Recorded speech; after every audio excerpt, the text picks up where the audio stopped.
Welcome back to another episode of Invested, where we discuss the ever-evolving world of the creator economy and our $17 million Regulation A equity crowdfund on Start Engine. I am your host, Isaac Hayes III, founder and CEO of Fanbase, and to my far left is Mr. Noah Washington, head of comms and partnerships at Fanbase. Always glad to have Noah in the building. Thank you. He's the brains of the organization. And today we are back with another Black woman attorney. We're glad to have Ms. Thelma Anderson with us today. Let me tell you about Thelma. Thelma is a seasoned business and entertainment attorney, serial entrepreneur, and media personality with over 8 years of legal and business experience. A two-time HBCU graduate and former prosecutor turned municipal court judge, she is the founder of the BYOB Firm and the BYOB Academy, where she empowers entrepreneurs with cost-effective business and legal resources. She is also the author of the Amazon #1 bestseller, Shut Up and Prosecute, and the creator of the Public Opinion Court, where she covers high-profile cases to audiences of millions. Thelma hosts these conversations right here on Fanbase as well, including her widely followed coverage of the Diddy trial, the ongoing YSL case, and other stories that deeply impact our community. Welcome, Thelma Anderson, to Invested. She goes by Lawyer Bay, so welcome. Thank you. What's going on? How you doing? I'm amazing. Welcome to Atlanta. Yes. You don't get out here often, do you? I mean, when I do, but I haven't been out in a minute. Okay, cool. Well, we're glad to have you on the show this week. We're going to cover a wide variety of topics, but you're here to give the legal perspective on a lot of these things. Okay. First, I'd like to start the program off by why we're here. This podcast definitely focuses on our $17 million Regulation A equity crowdfund on Start Engine, where you yourself can invest and have equity in Fanbase for $399 is the minimum. So if you want to invest in Fanbase, go to startengine.com/fanbase to invest. Matter of fact, if you see this on any social media platform, also comment invest, and I will send you a link to invest in Fanbase right now. Right now, we're at $13.2 million almost. So we're closing in on $17 million. We have a lot of special things coming up going into the fall. So don't forget to invest. But let's roll into the program, Noah.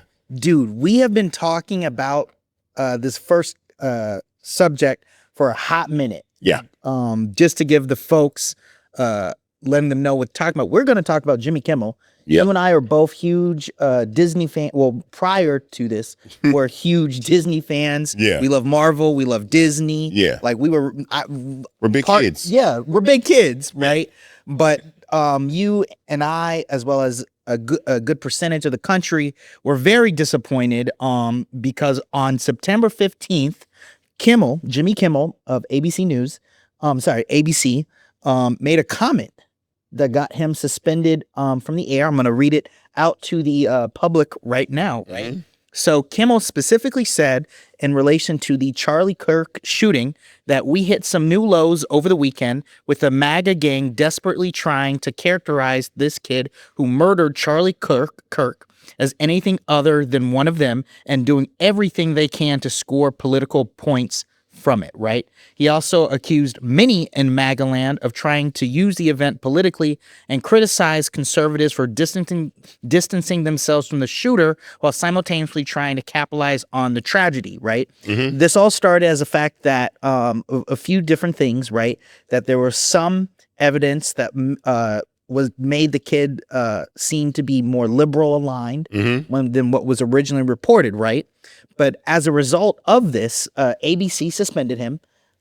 Indefinitely. Indefinitely. At the time, indefinitely. Well, explain it. Well, in journalism terms, when the word indefinitely is used, that means your show is gone forever. Exactly. So when they say indefinitely, that means the show is gone. So ABC said, no more Jimmy Kimmel. He out of here. Yeah, definitely was not looking good, right? But this is a pattern. As we know, Stephen Colbert got pulled for commenting against the Trump the president's office, right, as well as the deal that Paramount had reached over defamatory claims earlier or that previous year, right? Yeah. So Sinclair Broadcasting, which carries ABC affiliates across the country, is in the middle of seeking approval for a major merger with Tegna. Nexstar, another powerful broadcaster, is also pushing to acquire Tegna, and these companies deal directly with the FCC, right? Yeah. So the FCC is the one who pulled or put pressure on, by my understanding, to pull Jimmy Kimmel from the airwaves, probably as a result of the Donald Trump White House. Yeah, that's called tertious interference and messing with the First Amendment. So the FCC is a government agency. So the government put pressure on a publicly traded company to cancel a show because they did not like what was being said, to put that in a nutshell. Now let's get to the fun part. I canceled my Disney Plus subscription. I did too. Along with millions of other people. Yeah. And I was having a conversation. You know what the funny thing was? We were having a conversation in the Monday morning marketing meeting yesterday about this very subject. And my boy Dean said, oh, that doesn't mean anything. That's like Disney losing $4 billion don't mean nothing. That's not gonna change anything. I'm like, bro, that's $4 billion in like 4 days. Yeah. What happens 30 days from now, 40 days from now? They become Warner Brothers. Exactly. So newsflash, Jimmy Kimmel will be back on the air tonight with his show on ABC. Jimmy Kimmel Live will be back after an enormous pressure from Disney and millions of people canceling Disney Plus subscriptions, canceling Disney cruises, not going to Disney World, not going to Disneyland, and Disney just catching all the heat in the world. They caved and they put Jimmy back on the air. So he will be back tonight, this Tuesday, doing Jimmy Kimmel Live. Are you going to watch? Me? Oh, yeah. I'm definitely going to watch. I want to hear what he's going to say. Okay. I bet you he's going to say something and everybody's going to be like, well, we can't do anything about it. You know what I'm saying? Yeah, absolutely. But I mean, I'm going to say this publicly. The suckers over at Sinclair. Oh, my God. Okay. Go ahead. They don't want Jimmy Kimmel back. Yeah, he's not going to be on there. Yeah. They are airing either more extensive local news coverage or another variety of programming that is not Jimmy Kimmel related, not even his reruns.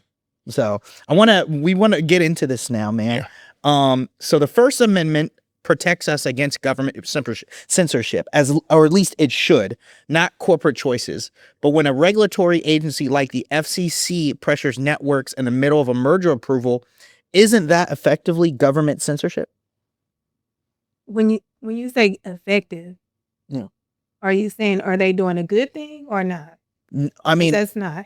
Yeah, it's not a good thing. Yeah, it's not effective. What's the legal angle from this? Can they actually do this within the confines of the law? No, they cannot do it. But when they have an individual that is the president who's telling them you're going to do this or else, they are literally submerged in his power to do these things. So under normal circumstances, we've never seen this happen before.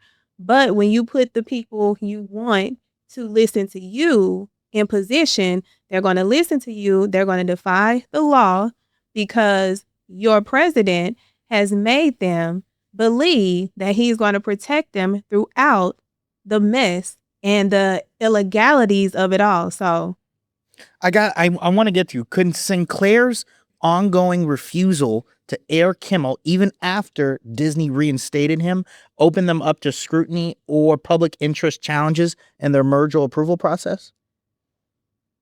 In the merger, because it's regulated and it's like Trump is in charge of all of that, I don't see that affecting them in that way. But when we're talking about the legal ramifications, if let's say Jimmy wanted to sue for torturous interference and constitutional violations, he has every right to take them to federal court to sue them. And he would win because they have left it out all on the media and on the floor with these statements that they put out. And they are adamant about sticking to the illegalities of how they came to this decision. So me personally, I'll be like, let's suit up. Let's go to court because I know I'm going to win. You're going to have to pay me. And on the back end, they're going to get punitive damages that may be even higher than the awarded damages. Also, I want to point out, too, that the Supreme Court previously ruled on a case and said that the federal government can't interfere with putting pressure on media organizations, just like 2 or 3 years ago. Yep. So the Supreme Court already said that this was unconstitutional and illegal. So, they already in a tough spot. I want to double down on that for a second, right? Mm-hmm. Trump celebrated this suspension in probably what was the most unpresidential message in human history, Yeah. in America's history, joining together Republicans and Democrats who came to defend Jimmy Kimmel and free speech. Why do you think we came together? That question is to both of you. Money. Yes. Money. Money. Money. Money. And somebody got to stop the bleeding. Where do you stop the bleeding? Now, they had an opportunity prior to this, and we saw this happening with, as soon as he became president, we saw a lot of faces that are very prominent, and they are very much, they call him out, get either let go, fired. They had to find something else to do. So when you get it to this point, Jimmy Kimmel, who's been on air since 2003, that's over 20 years. You mean to tell me y'all ain't we ain't got, who else we got that many years over him? So they had to stop the bleeding. Well, what I like about this is money. Whenever it comes, so whenever people feel powerless, especially in this type of moment, money changes everything. And people always feel like they don't have power. It's the same thing that Jamal did with Target. And this should actually reinforce the Target fast as well, that these corporations only respect and understand the dollar. So when you hit them in their pockets, you see how quickly they change. So they went from indefinitely, like, he's never coming back on the air, to 4 days later, he back. You see what I'm saying? So how, like, you're like, we gonna stand on business and you off the air, and now you're back on the air. I'm gonna tell you how Disney played this wrong. Disney played this wrong because Disney had an opportunity to be the hero in this story. And what I mean by that is, let's say, okay, the FCC chair says, we're going to take you off the air if you don't kick Jimmy Kimmel off. I'd have been like, do it. And then they take him off the air. Now you have people rallying for Disney. Now you have people like, man, Disney stood on business and said, we're going to support Jimmy Kimmel and free speech, and we're going to subscribe to Disney. We're going to Disney World. We're going to Disneyland. We're going to Star Wars. We're going to Marvel movies. We're going to all that stuff. Now they made themselves the villain for no reason when they should have just done the right thing from the beginning, because you're in the same position now. Jimmy Kimmel's back on the air, but you've lost so much brand trust. You've lost so much brand value. Your trust has been eroded. I knew personally, I ain't trying to be funny, as soon as I saw the Mandalorian and Grogu trailer yesterday, I said, oh, they in trouble.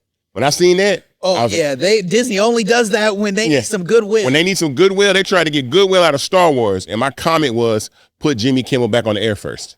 I don't give a shit about Star Wars or Marvel. I won't go see none of them shows. And that's the problem. They've eroded some of the trust from the government by not standing on business, because you're in the same position again now. Jimmy Kimmel's back on air, but now people don't trust you.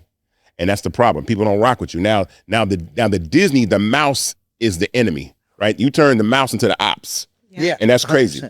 100%. The question I keep thinking of is, we did this for Kimmel, but we didn't do this for Colbert. Well, Colbert's not off the air. It's being canceled next year. They're not renewing it. So he's still on the air. Yeah, that's true. He was off for a little while, but he came back off hiatus and he's back on the air. In fact, the first thing he did when he was on air was support Jimmy Kimmel and talk about that. You know, he won an Emmy. I'm like, y'all kicking an Emmy winning. He had an Emmy. He won an Emmy a few days ago. Yeah. And he got to celebrate his Emmy win coming back on his show. So this is just par for the course for what is going on in censorship and people trying to silence,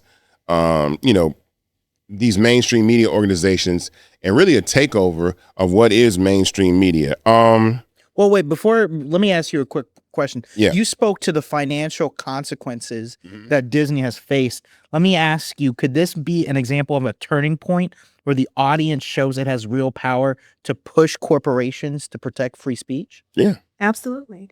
And here's the thing that really, really startled me about how ABC Disney moved in this particular space. When you have the resources to stand toe-to-toe with the government and stand on business, and you decide that you are going to cave, I'm like, what does that tell the little person?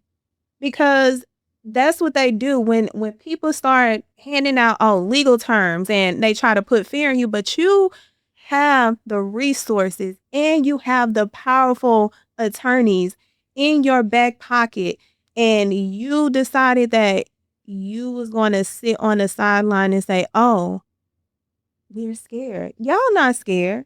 It was the money. It was someone literally putting a battery that had no standing in a person's back to put fear in y'all.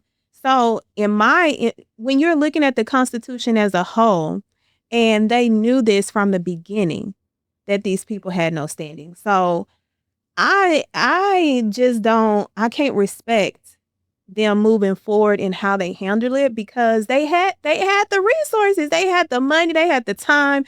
They would have had the people behind them still putting those sources and those resources and funding them through this all. And I'm like, be for real. On the one of the worst presidents ever, y'all let that type of man scare y'all? No, You know, it's so funny because when we first started this pod, the pod really wasn't necessarily, we didn't talk about politics. And I don't really always want to talk about politics, but in correlation and relationship to free speech and the platform that we stand for, it has something that we have to talk about, because that means if they'll do this to television, they'll do it to radio. If they'll do it to radio, they'll do it on the internet. If they'll do it on the web, then they'll do it on apps. So it's just a snowball effect that starts to happen. Now, Sinclair is the one that really got this popped off, right? Yeah. So they're the ones that are trying to merge with Tegna, right? Yes. Okay, so this is all about money again, because Sinclair has a bunch of stations that they own, and they actually want to merge with Tegna, making them the largest station owner, I think, in the country. I think they have 80%. I want to say it's almost like 80%. Oh yeah, it's local affiliates. Local affiliates that they have. Local affiliate 80% of the stations in the United States of America, and they need FCC approval to do that.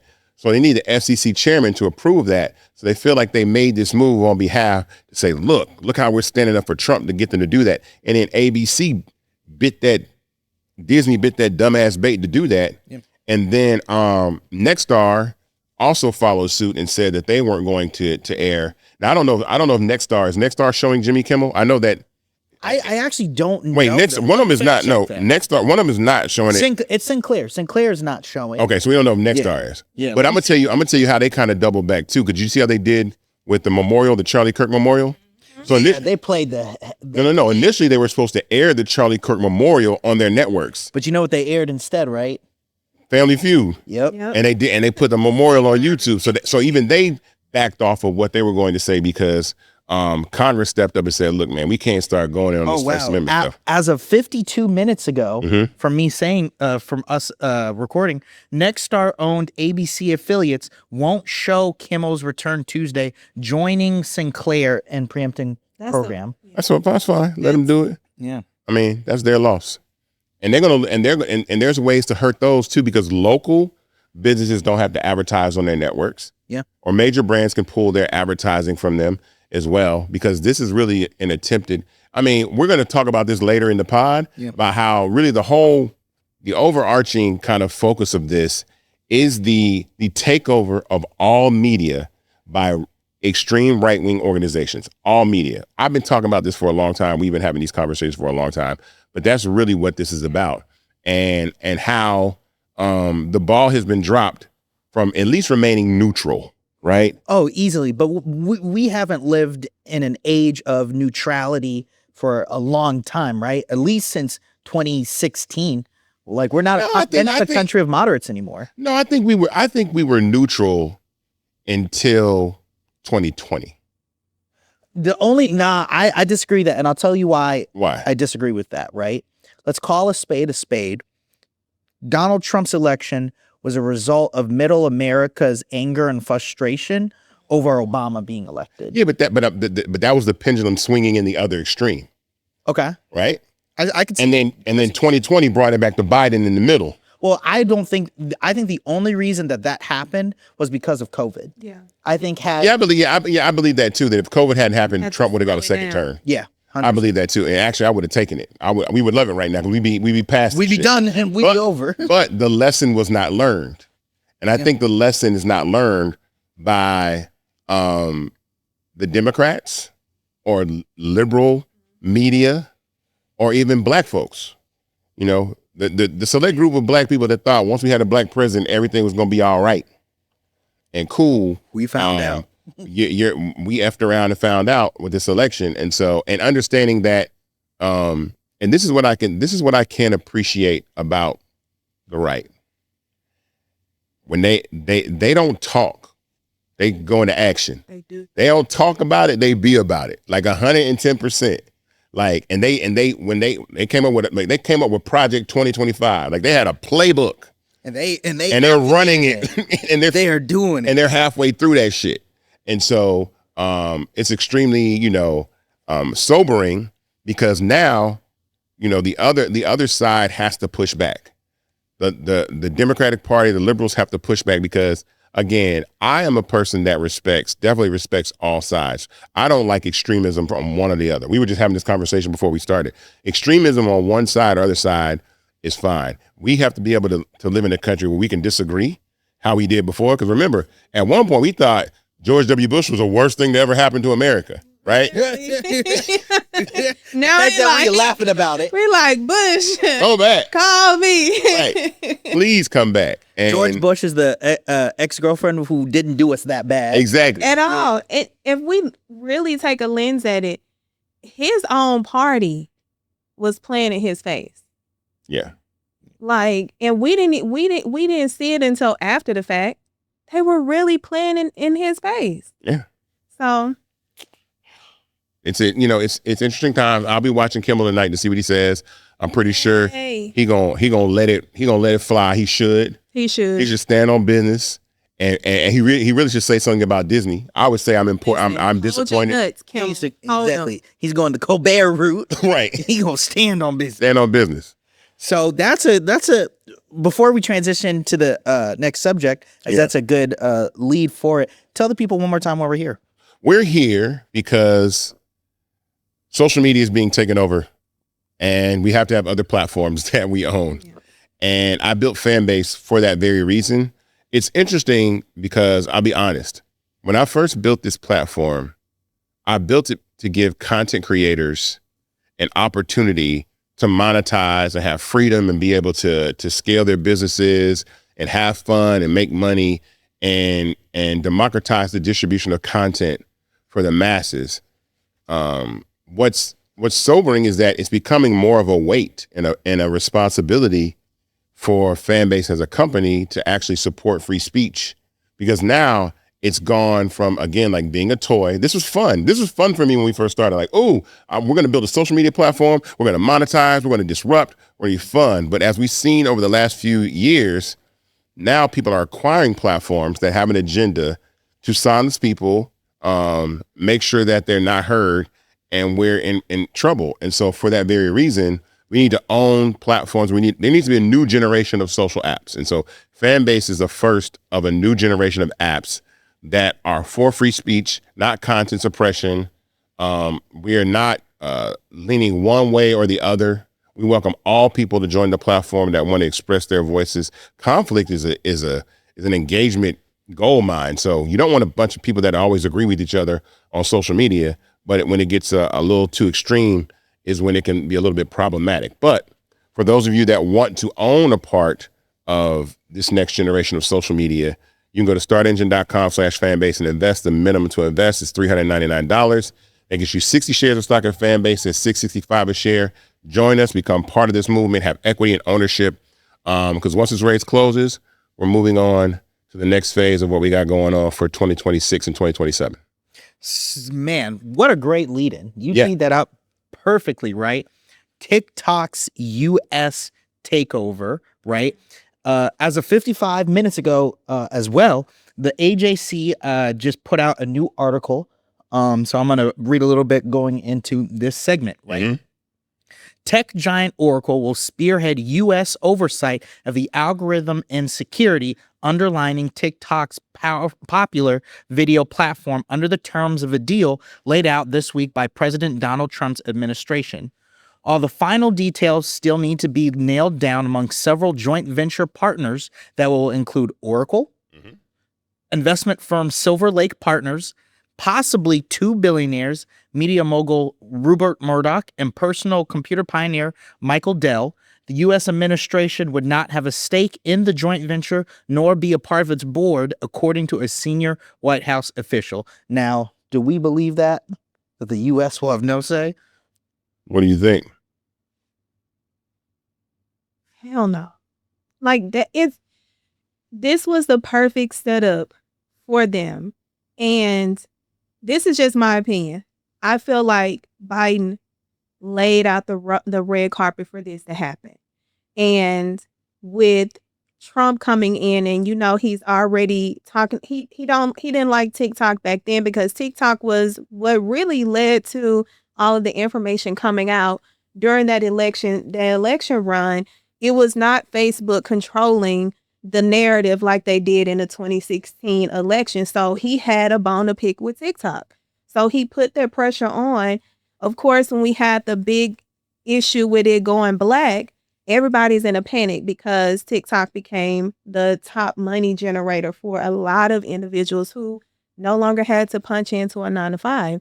So with this happening, and on the legal side, it is very scary because, one, they get to track you legally and you have no control over what they're doing with your information, what they're doing with your data. And on the legal side, when you talk about subpoena, they can go and get your records and what you're doing, and you would never have to know it.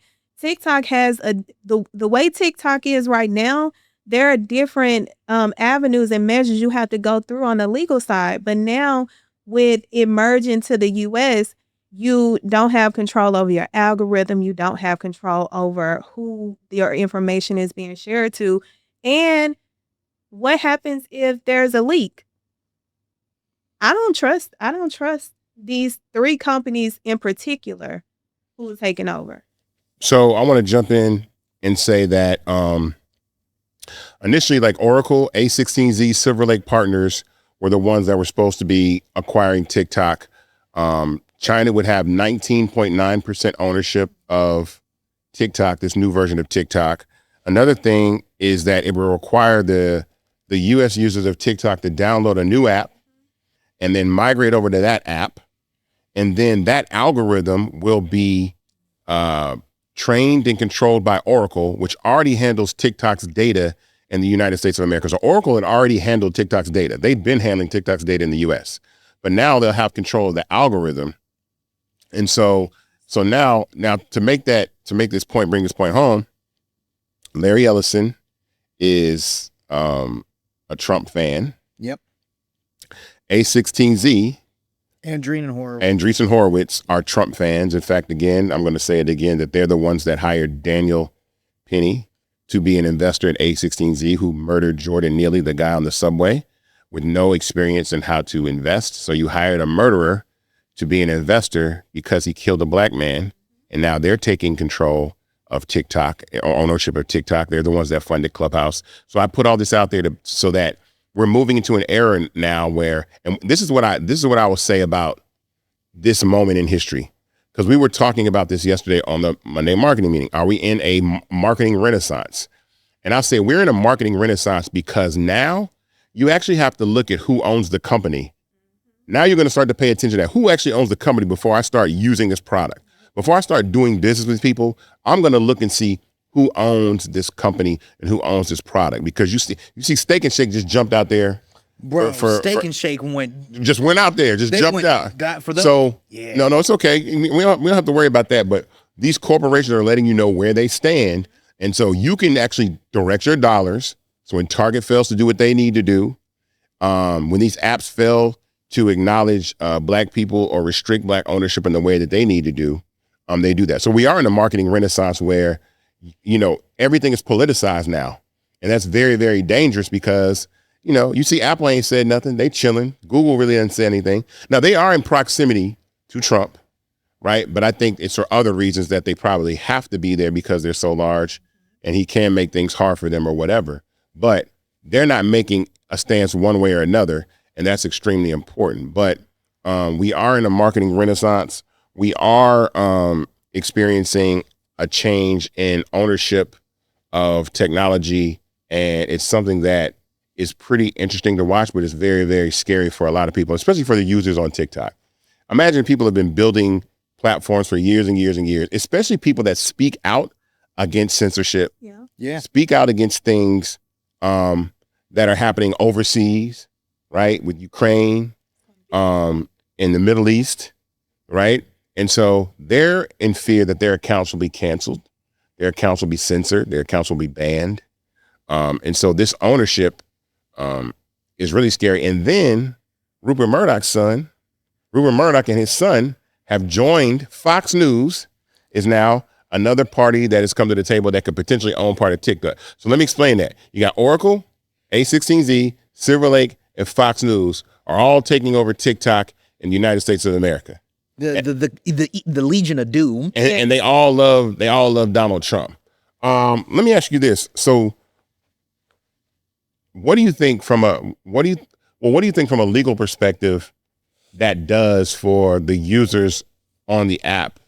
Like, I guess there isn't. I don't know. You tell me what you would do if you were on TikTok. Well, what I've told the TikTokers to start doing is finding a creative way to get around the censorship, because there's a way that you can get around it. You just have to be creative, whether it's not necessarily mentioning the obvious, right? Because people know the obvious. So you have to go into your creative bag. Like for me, I'm very clever. When I was going up against someone, instead of calling them by name, I called them by their character, like the leprechaun and the demon. Like you know exactly who these people are. Like, I don't know who that is, but go ahead. You know, because the leprechaun is short and green, and the demon is look like the devil.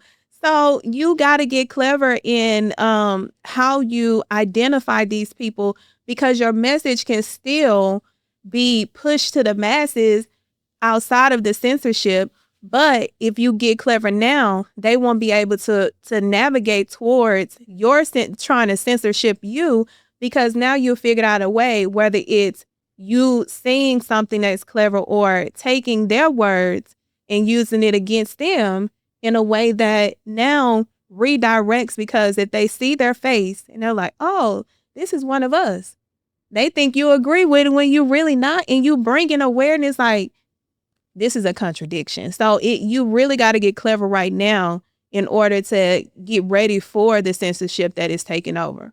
Let me ask you this. Could this move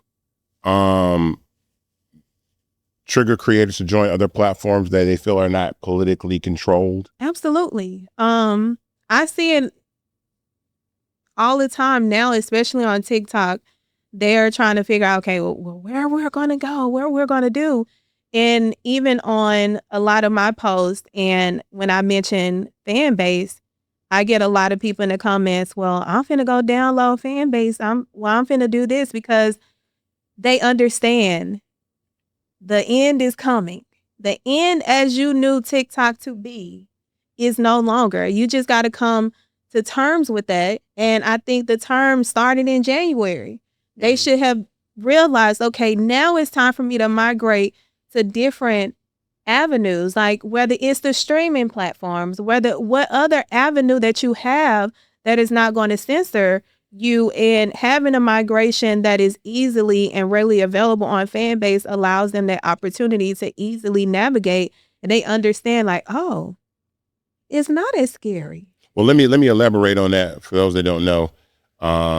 We built a migration tool that allows any user to take their content off of TikTok and import it into Fanbase. It takes your captions, it takes your bio, it takes your profile picture, and it imports it over to Fanbase. And so if you are worried about what's going to happen with TikTok and this transition, you can migrate your content to Fanbase and do that. And in fact, in the beginning of the year when this happened, I feel like we had, I don't know how many, we had like, it was like 4 million people. I can't remember how many people came over in a really short amount of time.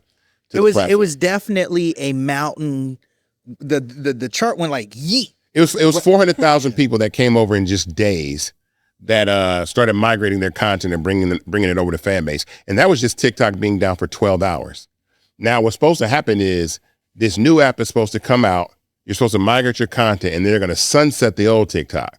So they're going to basically, so that is the time where I feel like people need to make that transition and get their ass somewhere else where they can be. I would prefer Fanbase because of just exactly, the one thing that I do like about this moment, which I've been saying for a long, long time, is that nothing lasts forever. Like there was a time where Twitter was Twitter and it's no longer Twitter. There was a time where Facebook and Instagram were these fun places, and now they're turning into these ad machines that just run advertising all day. And TikTok was the dance app where, you can have fun dance challenges, and now it's being taken over by media conglomerates that are shifting. And so it signals the necessity and the dawn for new social apps to arise and replace those apps. Because again, be quiet, not even be quiet, be loud. TikTok is only as powerful as y'all let it be. So now that these people have purchased this app and they plan on using it as a propaganda machine, please believe 110% that is what it's going to be. You don't have to be on the app. So yeah, social media, you first brought this phrase and it's stuck with me ever since you said it. Social media is generational. Yeah, for sure. Every generation uses. So I come from the MySpace. Yes. I come from the MySpace, Facebook, yes, Twitter generation. So 2005 is when social media really started to kick in. And as soon as Instagram came along, I was all in. I really wasn't a Snapchat person, and I really have never been a TikTok person. But every generation has an app that they use and they love. And I feel bad for this generation of creators because they're having their app hijacked by just a group of people that want to control the messaging. Yeah. And that's unfortunate. I want to double down on that for a minute. So with the new TikTok, we'll call it, there's a new algorithm. How will that dictate what content is pushed to the forefront? I want to hear from both of you from a founder perspective and of course from your perspective. Well, from my perspective, I think that, again, I didn't like suppression-based algorithms that existed before. Like, it's hard for you because it was all around advertising.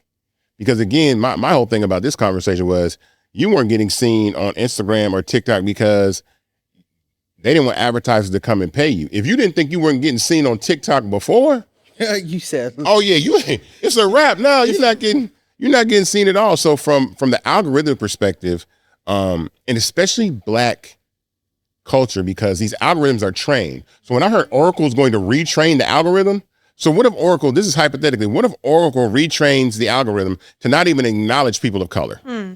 Right? What if they retrain the algorithm that only conservative white voices are the ones that get pushed out to everybody? What if? And I'm saying more than likely that's going to happen. Why would they purchase this? What other reason would they want to buy this massive social media platform that 170 million Americans use, that was very, very instrumental in getting a lot of issues out that the youth talk about, things that happen in the Black community and Black culture? What other reason is there to buy that? Those people to buy it, or those people be allowed to buy it? Because please believe, it's not like the government just said, "Oh, anybody can buy TikTok." I'm pretty sure that the administration had a hand in who specifically was going to be allowed to purchase TikTok. So it's not like they said, "Oh, Michael Bloomberg can buy it." They didn't say that. You know what I'm saying? They didn't say Andrew Yang can buy it or whatever. They didn't say, they didn't say that. They said, but you know what this is, dude?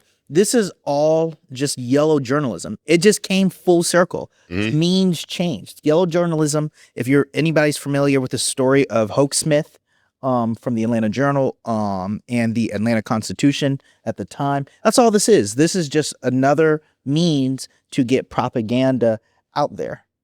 I also think it's an opportunity to experiment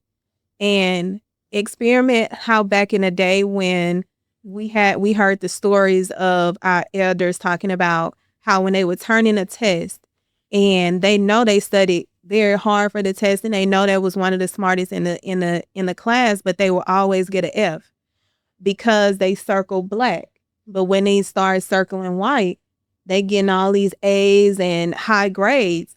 So it's almost like, do you trick the introduction of yourself to this new app, not even transition any old content, and you select a race that you are not of to see if that's going to be a difference. Oh, that's a good idea. So wait, say that again so people understand what you're saying. So you're basically saying join the new TikTok, but be white and Be see white and see what happens. and see what happens. Yeah. That's what I'm gonna do. I'll let y'all know. And don't make me get AI, because AI gonna make me look just like Becky with the good hair. Do you guys have, before we go to our next subject, do either of you have any more thoughts you want to put towards this?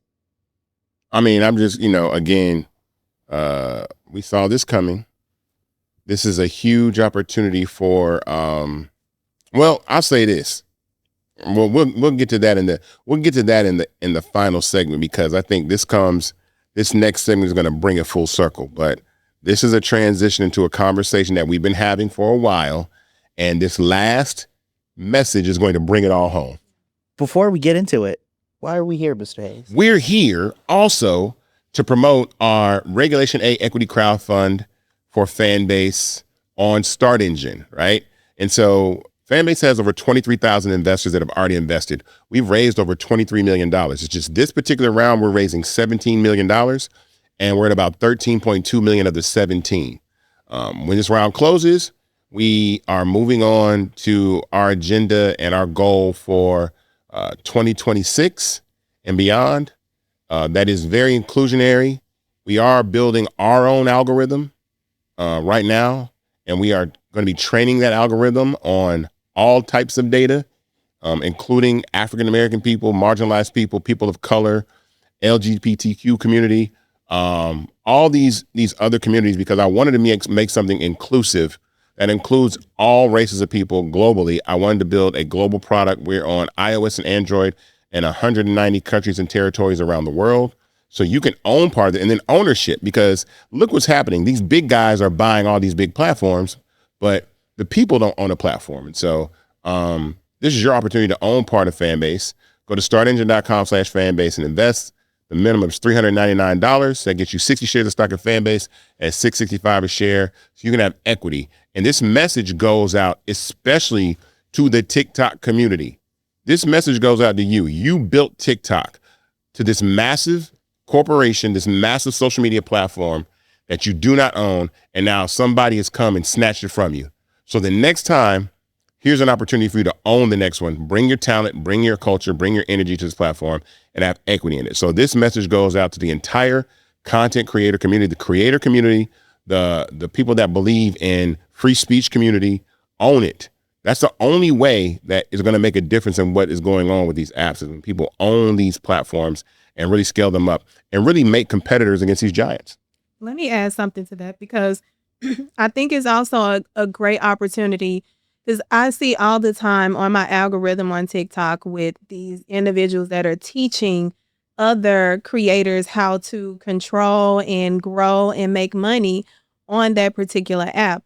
This is also an opportunity for these migrators to come over to Fanbase and learn Fanbase and do the exact same thing. And right now is the time. Like, you late, but you need to come on, because if that bag about to stop on TikTok, and let's just be real, it's not going to be the same bag that you're used to, but you have a certain skill set, and that skill set draws people in because they want to hear from you. They want to learn from you.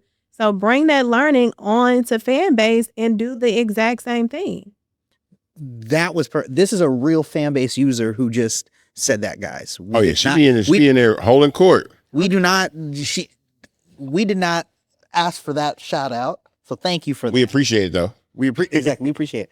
Noah, so this third segment, I want you to read. So we're going to start the segment off. Bernie Sanders. Oh, I had a great lead in, man. Well, go ahead. Yeah, man. You do the lead in. The Gen Z hero that he is, Bernie Sanders, as of 18 hours ago, and perfectly teed it up. Isaac came in today. He was super excited because I had not known about this yet. Yeah. And he knows I love this. So Bernie Sanders, the Gen Z hero, posted this across his social platforms. We could not have made this up even if we tried. This is what American media looks like today. The wealthiest person in the world, Elon Musk, owns X. The second wealthiest person in the world, Larry Ellison, owns Paramount, including CBS, and will possibly now be taking over TikTok and CNN. Jeff Bezos owns the Washington Post and Twitch. Mark Zuckerberg owns both Facebook and Instagram. In fact, the top 5 richest men in the world are all media owners or executives. When we talk about oligarchy in America, it's not only income and wealth inequality, it's control over the media and what the American people are able to see, hear, and read. That's my guy. Hey man, Bernie, when I saw that, I was like, there you go. That's what I'm talking about, Bernie. He dropped on us.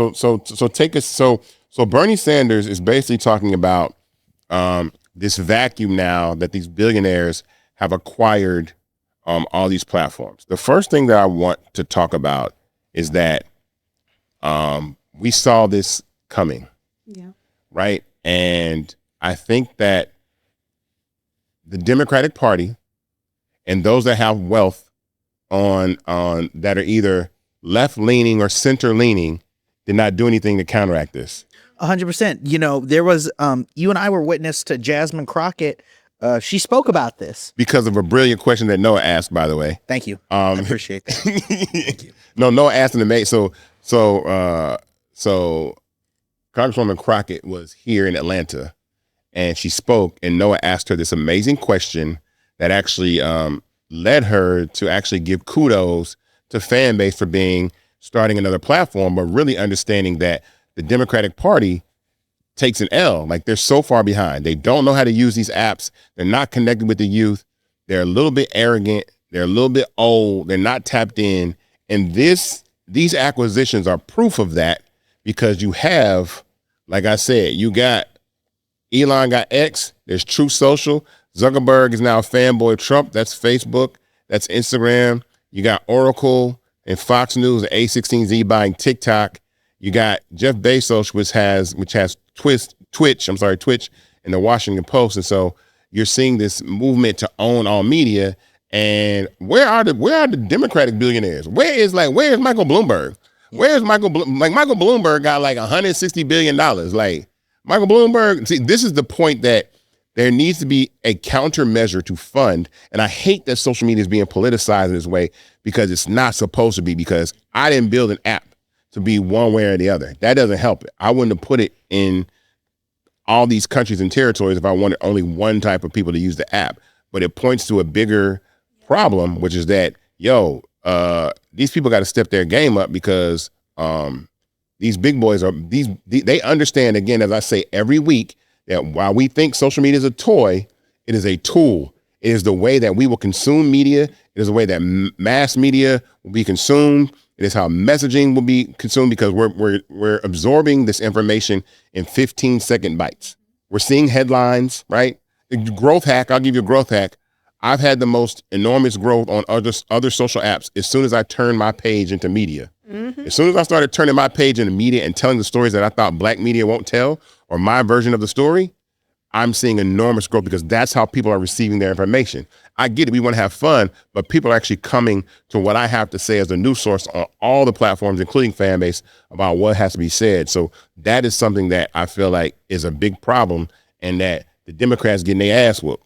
I'm just saying it right now. Look, the Democrats have gotten their ass whooped. I don't know what can be done other than for these people to start to support other platforms and help scale up these other apps. Dude, you said that so perfectly. But, just double backing off of that, I feel like we just got a series of Lex Luthors, and Superman hasn't appeared yet. Mm-hmm. Well, I got another super word that I talk about, but I will not say. Oh my God. I want to say it so bad. I've said it on other podcasts, but I will not say it on this podcast. That we need another type of super. We need another type of super person to counteract this. So let me ask you this. How did right-wing conservative voices manage to capture so much ground on platforms like X, Truth Social, and particularly TikTok and ownership? Like, how do you think how they did that? Hate. People are fueled. People want to be comfortable in how they feel. Mm-hmm. And when you have someone that is speaking to their language and making them comfortable to expose who they are, now they feel seen. And when they feel seen, now they feel like they can feel like they're heard as well. So I think fear, racism, anger, and a person's true colors allow individuals the freedom and flexibility, coupled with, we know their target audience has a target on the backs of minorities. Mm-hmm. So when you go into their territory to fuel their liking, mm-hmm. that's how they feed off of each other, and that's how it grows. Because when you look at how a baby grows, like a baby has to be nurtured, a baby has to be bathed and taught these things. People don't just learn it just for the hell of it. They are taught this from the inception. So some people suppress it, and after they've suppressed it for so long, and you have people from that side that brings it out of them, now it's like, shit, I can say whatever I want to. And now you have a president that makes it even more of a comfort for them to live in who they truly want to be. Which are those people?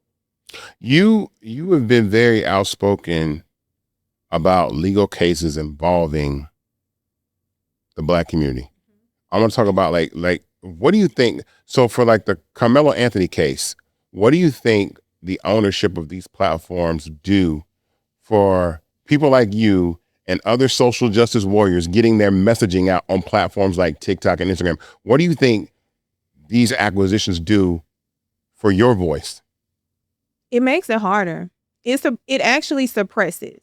And you literally have to train the time where you can put this message out to where you know your base is going to be the most active.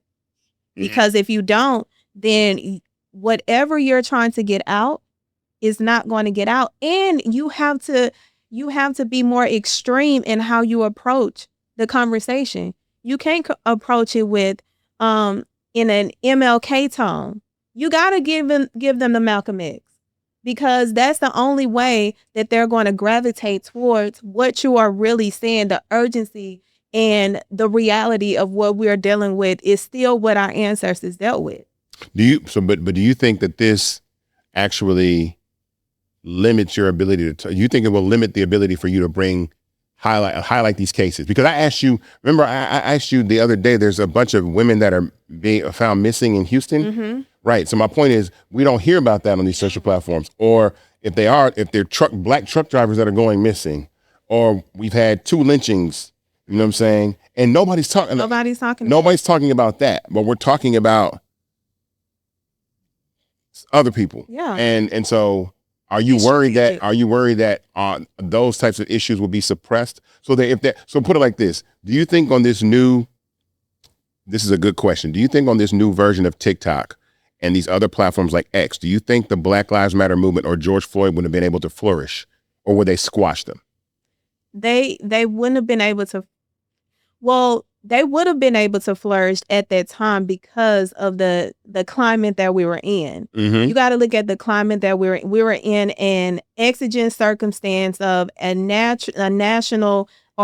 world pandemic. Yeah. So we're at home. We have nothing else to do but to consume news, media, social media in the masses.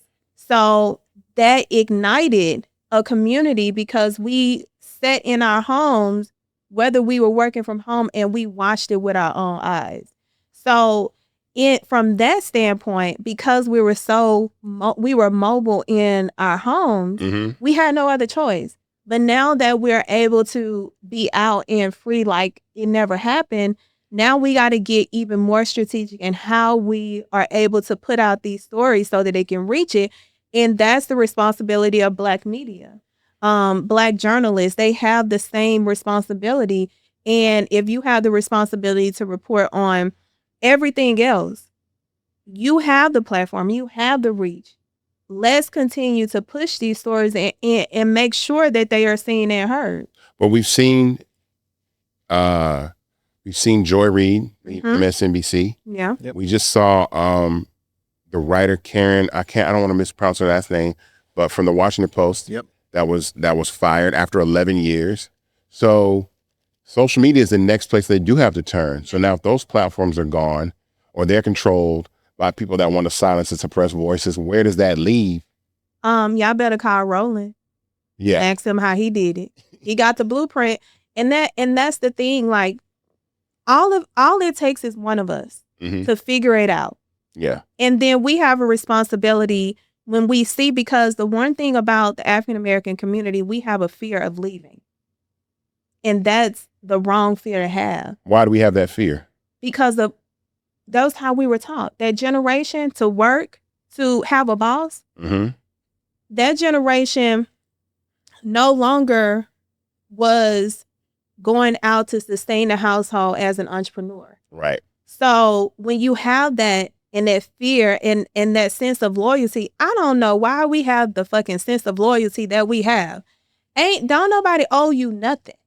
And they will get rid of you at the drop of a dime. And they don't care about your family, your responsibilities, your 401k. Baby, you are out of there. So you got to start treating these people just the way that they treat you. Get in there and learn the resources, learn what you need to learn so that you can go and you can put it in something that is going to sustain you where they're not going to, because they're going to release you when you are no longer valuable. So I think that's where, when we're talking about how can we move past the comfortability of being in spaces that don't value us, then you go in and you learn their value and you go out and you collaborate, partner with your kind, just like the Black Wall Street era. We was freaking recycling everything. And they hated that. Yeah. And if we get back to that place, or even an ounce of that, that is a victory. You know, I want to shout out Ryan Wilson. He, owner and founder of the Gathering Spot. He said something on social media yesterday that was brilliant, and it echoes what you just said. We need to stop celebrating when we do business and partner with people who do not value the work that we do. Say that again. Say that one more time. Start celebrating businesses when we partner and collaborate that don't value what we do. So that means, like, for instance, well, I'm not going to do that because then I'll be messy. Well, I have a good example. Okay. Black Men Smile. Carlton, based out of here in Atlanta. He was featured in Target's Black History Month collection, right? When everything went down with Target, no new discussion. He cut it off, right? That's a great example of someone who saw an organization that did not put value in what he did, and he ended it. So how do we, because that conversation has come up a few times in the past year. I remember actually even recently, Ryan and Wallow had an exchange because Wallow was like, your business being Black is not enough to patronize your business. Man, and I think, I think from the perspective of his perspective, I think people don't see the inequity that Black businesses start under. We're underfunded, we're undervalued, we're understaffed, right? And so how can you hold, when people hold Fanbase to the standard of a TikTok or Instagram, I actually think that's a compliment. Because you're talking about a company that has raised a significant amount of money in Fanbase, but you're talking about other companies that are worth hundreds of billions of dollars. So you're saying, if you can look, and I'll say this to anybody that download the app. If you can say that between the what you experience on Fanbase is even 60% of what you experience on Instagram or TikTok, or it looks remotely close or similar, please understand that you're looking at a platform that's raised $23 million, which again is a lot of money, but in terms of building and scaling a product is not, to companies that have raised hundreds of millions of dollars. And we're here and we're still building and growing. So what do you think if we had $300 million, what would we do? Insane. You know what I'm saying? What that would be like? Well, Noah would definitely get paid more. Oh man, And he love that. I'd be on a yacht. You know what I'm You saying? would not be on a yacht. I'd be working remotely. You wouldn't. Okay, Hey, first Isaac, of all, what do you need, sir? $300 million is not enough for. He'll be on a mini. You gonna be have to you gonna be on a build canoe himself. on the Yeah. Chattahoochee River. You know what? That's fine. And it's Too. gonna be the You're same a yacht. way. Raising $300 million is not enough to get you on a yacht. It's not enough to get me on a yacht. So I don't know what you're talking about. Well, no, now, one of those, those party boats. How about that? yeah, you be on Lake Lanier with a party boat. Exactly. Hold on, we might get you back. Don't go No, we all right. there. No, you be all right on Lake Lanier. You be cool, but Oscarville be grabbing the people they know to grab. Exactly. Exactly. I think the conversation we have these conversations all the time. Mm-hmm. It's about actually who's the doers. You are a doer. Mm-hmm. I know I'm a doer. Mm-hmm. So it's a matter of getting those actual doers. I mean, I understand that, but we also look. Support is a verb, as Dr. Key Hallman would eloquently say. Support is a verb. The action of downloading Fanbase, the action of buying your book, the action of using platforms like Spill and Spoutable, the action of joining communities like The Gathering Spot. Like, again, this is going to force us to work together whether we want to or not. These are times where it's like, look, I know we ain't gonna have no choice, because when TikTok turned into, TikTok with 3 Ks, you know what I'm saying? When it's TikTok, KKK at the end of it, you know what I'm saying? We're gonna need some new platforms. But I want to take that one step further. Mm-hmm. It's also taking the time to learn these new platforms. Oh, yes. To learn Fanbase, to learn Spill, putting in the same effort that you put in to learn TikTok and Instagram. That's a big part of it too. And that's why I said the creators have the perfect opportunity right now to come in and learn it and make money off of teaching people how to actually navigate and how to win on a fan base. Because here's my thing. When I came onto Fanbase, I didn't start off with no followers. But it's when I started my room that the growth went from 0 to 100. And I'm like, I would check my account, like, who are these people? Why are they following me? But now I understand when you have something that is valuable to them, they're going to come and they're going to be looking for you and they're going to want to hear from you, because now you have built up a sense of trust that they can come in and say, oh, I know if I go here, they're going to keep it real. They going to tell me how it is. So I think it's a matter not only learning, but coming in and being authentic, because we're in a season of authenticity like never before. We went through the fake phase back in the plastics back 2015, 2022. But now it's back to the authenticity. And you do have to learn these platforms. And I think people think that, I'm on too many different platforms. No, you're not. You're not on the right platform if you think you're on too many platforms. Yeah, you're not on enough. Yep. Yeah. I will say this though, and again, to the left and to conservatives, and this is also to conservatives also that feel like they haven't, like that things are going too far, and you just want to have discourse and really talk about the issues that matter, which are the economy, the price of food, the price of gas, the price of housing, you know what I'm saying, the environment, the things that really, really matter, because farmers are getting hurt very, very hard. They're suffering. Everybody's suffering in some way, shape, or form. Immigrants are being targeted. It's a lot of things going on. We're going to need these platforms because the agenda is coming there. Now, what I will say to the left, y'all dropped the ball. Like y'all, like I don't know. And again, I'll say this, to the leadership in the left, y'all need to get on the phone and have a conversation, because y'all really screwed up. And this is what I think happened. This is really, really what I think happened. I'm gonna be abundantly clear. What I think is that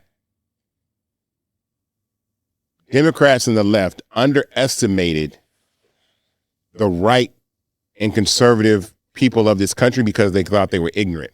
100%. and they thought they were poor, 100%. right? But the people that have the agenda have just as much wealth as they do.